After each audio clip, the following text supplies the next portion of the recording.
ములుగు జిల్లా వెంకటాపూర్ మండలం పాపయ్యపల్లి గ్రామంలో 20 లక్షల నిధులతో నిర్మించిన గ్రామ పంచాయతీ భవనంను రాష్ట్ర పంచాయతీరాజ్ శాఖ మంత్రి దనసరి అనసూయ సీతక్క, జిల్లా కలెక్టర్ దివాకర టీఎస్తో కలిసి ప్రారంభించారు. అనంతరం గ్రామంలో ఉన్న గ్రంథాలయంను మంత్రి ప్రారంభించారు. పాపయ్యపల్లి గ్రామానికి వెళ్లిన మంత్రికి ప్రజలు ఘన స్వాగతం పలికారు.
लक्ष्मी राष्ट्रस्य मुखे दयामास कुंसुजामसे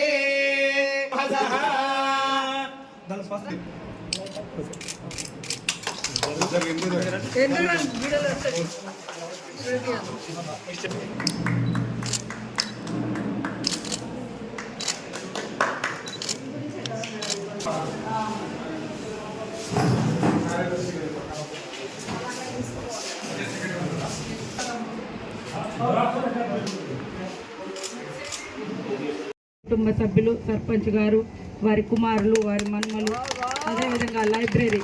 గ్రామంలో ఫస్ట్ ఏమున్నా లేకున్నా, గుడి ఉన్నా లేకున్నా బడి ఉండాలంటారు. కాబట్టి బడితో పాటు మరి నాలెడ్జ్ ఉండాలంటే పిల్లలు చదువుకోవడానికి అక్కడ కొన్ని పుస్తకాలు కూడా ఏర్పరచుకోవాలి. దానికి ఒక మరి లైబ్రరీని కూడా స్థలాన్ని ఇచ్చి లైబ్రరీని ఏర్పాటు చేసిన మరి తోడి కుటుంబ సభ్యులందరికీ హృదయపూర్వక శుభాకాంక్షలు, ధన్యవాదాలు. మరి వారందరూ కూడా సుఖ సంతోషాలతో ఉంటూ మన గ్రామానికి సేవ చేయాలి. స్పెషల్ డ్రైవ్ పెట్టి ఏవో ద్వారా ఎందుకు కాలేదు, వాళ్లకు కారణాలు ఏంటిది అనేది కూడా తీసుకొని మళ్ళీ విడత కూడా రుణమాఫీ చేయడం జరుగుతుందని ఈ సందర్భంగా తెలియజేస్తా ఉన్నాం. ముఖ్యంగా మీ బాధ అంతా రామప్ప, ఎందుకంటే రామప్ప మరి చెరువు అంతా మీ ఊరు చుట్టే ఉంది. మరి చెరువులు నిండుతుంటే మనము దూర ప్రాంతాల వాళ్ళు దాని కింద పారక ఉన్న వాళ్ళందరూ సంతోషపడతారు. కానీ ముందున్నటువంటి చెరువు నిండుతూ ఉంటే ముందున్నటువంటి ఊర్లు బాధపడే పరిస్థితి మన దగ్గర ఇప్పుడు రామప్పది.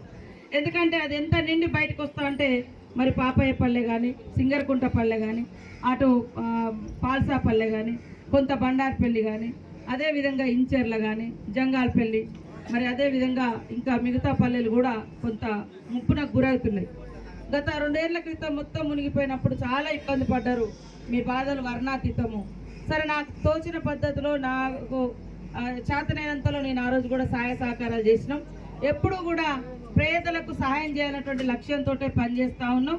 తప్పకుండా కలెక్టర్ గారు కూడా ఉన్నారు, ఒక స్పెషల్ టీమ్ ఆయన వేసి. ఎందుకంటే మనది ఇప్పుడు జిల్లా హెడ్ క్వార్టర్, కానీ మనకు సేమ్ టైంలో నేషనల్ హైవే, టూరిస్టులు కూడా పెద్ద ఎత్తున మనకు ఆ రోడ్ ఎమ్మటి వస్తూ ఉన్నారు.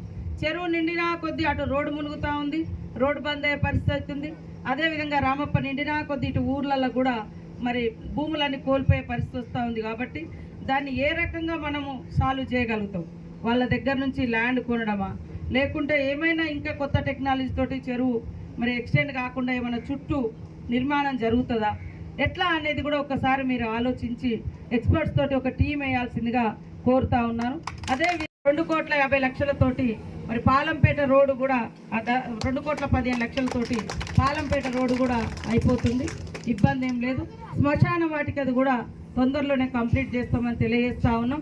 ఏదున్నా కూడా రోజు రోజుకు మేము కూడా మంచి చెడు అవసరాలు అవకాశాలు ప్రజల ఇబ్బందులు దృష్టిలో పెట్టుకొని వాటిని పరిష్కరించుకుంటూ పోవడమే మా యొక్క బాధ్యత.